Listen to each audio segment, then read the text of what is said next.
Hello everybody, reality is in full effect. Okay, this is going to be a quick, short, simple video.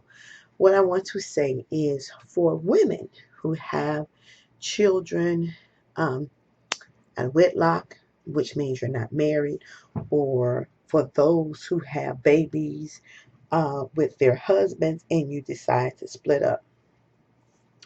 Let me give you a bit of advice that might be very helpful to you in the future, and it will cover your children.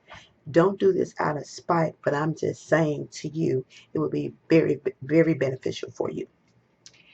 Because I've had two people that I'm close to who had to deal with this.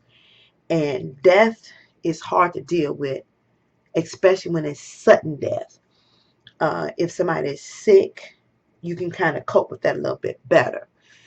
But what I want to say is, if you don't have a plan laid out for your kids, and I think I've done this in one of my other videos, you need to make sure that you have a will, power of attorney. Who is going to be the responsible one to take your child if something were to happen to you? You need to do that. It's very important because your children could potentially end up in the hands you don't want them to end up in. That's all I'm saying. Okay? So do your wills. Make sure your insurance money is split correctly so your kids will be covered.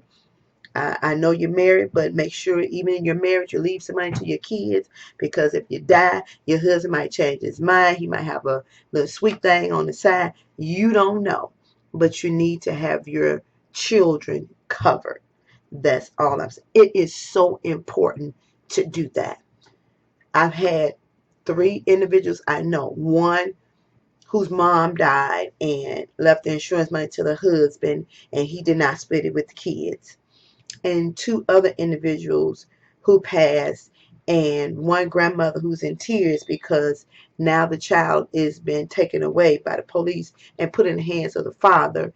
Hence, he's living in unacceptable conditions, but they don't care. It's a black child. If it was a white child, it'd be totally different. But what do they care? So I'm just saying to you, mothers, please do your paperwork for your kids' sake so they can be in the right hands. That's all I'm saying. Have a good night.